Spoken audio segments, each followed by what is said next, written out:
కాసెట్ Kumar impact channel నుండి మాట్లాడుతున్నాను. మేము నిన్న సింగపూర్ వచ్చినాము.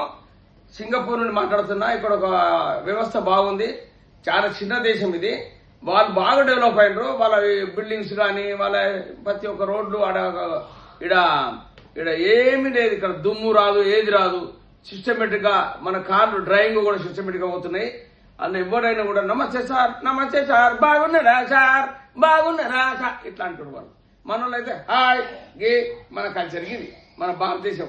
ఇటువంటి దేశం మనం తిరగాలి. కొంచెం తిరిగితే నాలెడ్జ్ వస్తుంది. వాళ్ళు కూడా మనం ఏం చేసేది, మన వ్యవస్థ ఎట్లా ఉన్నది, మన ఇండియా ఎట్లా ఉంది, మన తెలంగాణ ఎట్లా ఉంది, మన ఆంధ్ర ఎట్లా ఉంది, మన కర్నూలు ఎట్లుంది, కడప ఎట్లున్నది, మన ఇక్కడ ఏది మన కర్ణాటక ఎట్లా ఉన్నది, చెన్నై ఎట్లా ఉన్నది. ఒక్కొక్క దేశం ఒక్కొక్క రాష్ట్రం తిరిగితే అక్కడ వ్యవస్థ ఏర్పడుతుంది. మనం ఎట్లా మనం ఏం చేయాలో నేర్చుకుంటారు. ఎందుకు ప్రపంచ దేశాలను తిరుగుతారంటే అక్కడ కల్చర్ ఎట్లుంది, అక్కడ డెవలప్మెంట్ ఎట్లుంది అది చూస్తా తిరుగుతారు. ఏదో వీళ్ళు ఏందో చాలా మంది వాడు అక్కడ వేయండు, వాడు అక్కడ తిరుగుతాంది వేయండు, ఆడ అమ్మాయిల షోకు ఉంది, ఇట్లా జరుగుతాడు. కాదు, డెవలప్మెంట్ కోరుకుంటారు. మనం ఇప్పుడు మీరు మన వ్యవసాయ పనిముట్ల కోసం వచ్చినాం. వ్యవసాయ పనిముట్లు తీసుకోవడానికి వచ్చినాం. అది కూడా తిరిగినాం చాలా వరకు. ఇవాళ కూడా తిరుగుతున్నాం. పొద్దున్నే ఇక్కడ బీచ్ కు దాని దగ్గర పోయినాం. బాగా అంత హ్యాపీగా ఉన్నది. వాళ్ళు పాపం తిండికి వాళ్ళు ఎన్నో తప్పులు చేస్తా ఉన్నారు. దాన్ని తప్పనరు.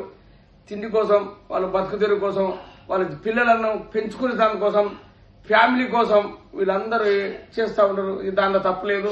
మనం దాన్ని ఏం పట్టించుకోవద్దు. అందుకే మన పిల్లలకని ఎవరికైనా చెప్తున్నా, ఇక్కడ మన వ్యవస్థ ఎట్లా ఉన్నది ఒకసారి ఆలోచించుకోవాలి.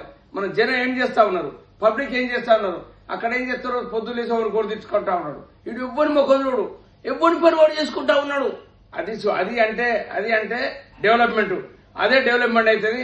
మీరు ఏం చేసినా కూడా ఎట్టి పరిస్థితుల్లో మనం ఎవరి పని వాడు చేసుకోండి. ఎవరు కూడా చుట్టుకోవద్దు, వాడు ఏలు పెట్టద్దు. వాడు డ్రైవర్ వేసుకున్నాడు, వీడు అంగి వేసుకున్నాడు, వాడు టోప్ పెట్టుకున్నాడు, వాడు కళ్ళద్దాలు పెట్టుకున్నాడు. ఇది మన వ్యవస్థ, మన భారతదేశంలో ఉన్న వ్యవస్థ. ఇట్లా మారాలి. మీరు ఒకసారి సింగపూర్, మలేసియా, అది థాయిలాండ్, బ్యాంకాక్, మయన్మార్ ఒకసారి చూడండి. చూసి ఫ్రీగా ఉన్నప్పుడు చూసి మీ నాలెడ్జ్ పెరుగుతుంది. నాలెడ్జ్ కోసమే కానీ దానికోసం కాదు. జై హింద్, భారత్ మాతాకే జై.